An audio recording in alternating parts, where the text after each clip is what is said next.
सांगलीच्या कृष्णा नदीची अक्षरशः आता गटारगंगा झाले आणि कुसळली जी पाण्याची पातळी सध्या खालवले आणि अशातच शहरातला लाखो लिटर सांडपाणी थेट कुसळली पात्रात मिसळत आहे।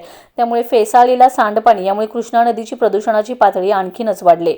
सामाजिक कार्यकर्ते रवींद्र वळवडे यांच्या तक्रारीनंतर थेट कोल्हापूरच्या प्रदूषण महामंडळाकडून दखल घेण्यात आली। कृष्णा नदीच्या काठावर प्रदूषण नियंत्रण मंडळाच्या पथकाने पोहोचत नदी पात्रात मिसळणाऱ्या सांडपाण्याची पाहणी करत नदीच्या पाण्याचे नमुने तपासणीसाठी घेण्यात आलेत। तर या प्रकरणी प्रदूषण महामंडळाकडून काय कारवाई करण्यात येते हे पाहून हरित न्यायालयामध्ये या प्रदूषण प्रकरणी याचिका दाखल करण्यात येणार असल्याचं वळवडे यांनी सांगितलंय। नमस्ते, मी रवींद्र कुबेर वळवडे, अध्यक्ष सृष्टी संवर्धन फाउंडेशन। दिनांक 13 तारखेला नागरिकांच्या तक्रारी आल्या होत्या की पाणी शिरी नाल्याचं पाणी नदीत मिसळत आहे। या कारणास्तव मी येऊन स्वतः पाहणी केली 13 तारखेला की इथं अमरधाम स्मशानभूमीजवळ आत्ता पाणी फुटलेलं दिसलं। त्यानंतर मी त्वरित जिल्हाधिकारी, MPCB कार्यालय, आयुक्त कार्यालय या सर्व ठिकाणी तक्रार देऊन सांगितलं की ते थांबवा, पण आपलं महापालिका प्रशासन, जिल्हा प्रशासन हे निजलेल्या अवस्थेत आहे। दिनांक 14 तारखेला येऊन पाहणी केली, 14 तारखेला पण हे सुरूच होतं।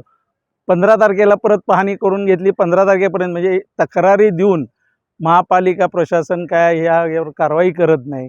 लोकांना दूषित पाणी म्हणजे विषच पाजत आहे एक प्रकारे या पद्धतीने। मग आज या 3 दिवसाची दखल घेऊन शनिवार रविवारी सुट्टी असल्यामुळं आज प्रदूषण महामंडळाचे नियंत्रण मंडळाच्या साहेब, आज सचिन मरबट साहेब आज कोल्हापूरहून आले। ते स्वतः आता इथं पाहणी करून आम्ही पहिला शेरी नाली पंपाला पहिला पाहणी केली। तिथं पंप उपसा सुरू आहे। जो पंप उपसा कशासाठी पैसे घालवा लागलेत हेच समजा। ते पंप उपसा करून सगळं नदीत पाणी सोडायला लागलेत। म्हणजे महापालिका प्रशासन लोकांच्या जीवाशी खेळायला लागले। या कारणास्तव आता आता अधिकाऱ्यांनी पाहणी केलेलीच आहे। आता अधिकारी नोटीस देतील। या नोटीस झाल्यानंतर आम्ही सरळ या विषयावर हरित न्यायालयामध्ये आता ह्या विषयात मी दाद मागणार आहे। आणि ह्या शेरी नाल्याचा जो विषय आहे, ज्वलंत प्रश्न गेली कित्येक वर्ष, तो कायमचा निकाली काढण्यासाठी आमचं फाउंडेशन, आमचे सहकारी मित्र यांच्या मदतीने हा कायमचा प्रश्न सांगलीकरांचा निकालात काढण्यासाठी आमचा प्रयत्न राहणार आहे। मोहन पांडुरंग चोरमले, आयर्नमॅन, आंतरराष्ट्रीय धावपटू, राष्ट्रीय जलतरणपटू, कृष्णामा स्वच्छतांचा कार्यप्रमुख। आणि गेले बरेच वर्ष जवळजवळ हा शिरी नाल्याचा प्रश्न एवढे 2024, 2025, 2026पर्यंत ज्या वेळेला कृष्णा नदीत नाल्याचं पाणी दुर्गंधयुक्त मिसळत होतं, तोपर्यंत सर्व व्हिडिओ गेले बरीच वर्ष मी प्रयत्न करायला द्यालो आहे। महापालिकेला दिले आहेत। इथलं पाणीसुद्धा उचलून आयुक्त कार्यालयात पोचलेलं आहे। मंत्रालयात मुख्यमंत्री जिल्हाधिकारी कार्यालयातसुद्धा पाणी पोच केलेलं आहे। त्यांच्याकडनं पोचसुद्धा मी घेतलेले आहे। तरीही कोणत्याही परिस्थितीत त्यांनी शिरी नाल्याचं पाणी नदीत मिसळू नये यासाठी कोणतीही कारवाई करणार, कुठलीही पावले उचलणार।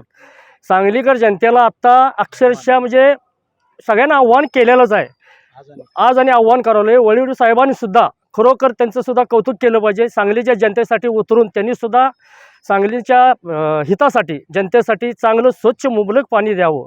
अशी नदी कुठेही नाही आहे 12 महिने वाहणारी, तरी शासन निर्डावलेलं आहे।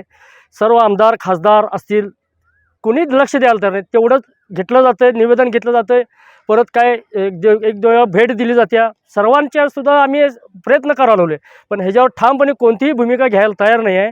सर्व सांगलीकर जनतेला सुद्धा आव्हान आहे, नागरिक म्हणून मी करतो, सर्वांनी ह्यात भाग घ्यावा आणि जनआंदोलन उभा करून महाशासनाला असू दे, प्रदूषण विभाग असू दे, पाटबंधारे विभाग असू दे, ह्यांना जागे केल्याशिवाय पर्याय नाही। स्वच्छ जनतेला, चांगलीला कायमचा शिरी नाला थांबला पाहिजे आणि कृष्णामय नदी आपली वाचली पाहिजे। नदी म्हणजे आपली आई आहे आणि ह्याच्यातले जे मृत कृत्य असतील, कोंबड्या असतील, जनावरे असतील, हे सुद्धा आम्ही स्वच्छ केलं जातो आहे, पूर्ण नदीतलं काढलं जातो आहे। आम्ही नागरिक म्हणून आम्ही आमच्या पद्धतीने आम्ही सर्व काम करतो आहे। आज जे वळील साहेबांचे बोललेले आहेत, त्यांनी केलेले आहेत, त्यांच्यासुद्धा दखल घ्यावी, त्यांच्यासुद्धा प्रयत्नांना यश यावं। आम्ही सर्वांनी मिळून सांगलीच्या पाठिंबा देतो आणि पुढच्या ह्याच्या जे काय आंदोलन असेल किंवा काय असेल, त्यांचा सांगलीकरांच्या वतीने आम्ही सर्वांना पाठिंबा जाहीर करतो।